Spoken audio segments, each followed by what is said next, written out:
Correction de l'exercice 2. Alors, on ne devrait pas avoir trop de problèmes.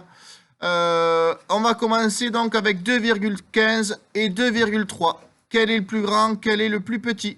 Mounia nous dit que 2,3 est le plus grand, mais c'est source d'erreur. Alors, je vous invite, quand vous avez à comparer des nombres décimaux, mettre exactement le même nombre de chiffres après la virgule. Donc là, on a 2,15, deux chiffres après la virgule.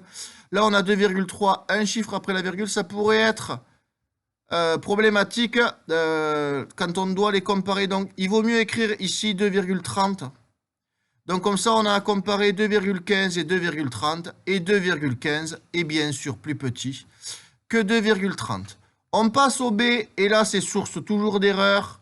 Lucas, on a moins 6,3 et moins 8,4. Quel est le plus grand? Oui, le plus grand est moins 6,3. Pourquoi? Parce que c'est celui-là qui est le plus proche de 0.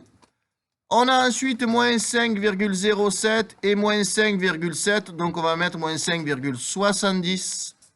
Et donc, quel est le plus grand, Elsa? Moins 5,07. Bien sûr, c'est celui qui est le plus proche de 0. Et là, on a 5,08 à comparer avec 0. Lise, c'est 5,08, le plus grand. De toute façon, un nombre positif est toujours plus grand que 0. L'exercice est terminé.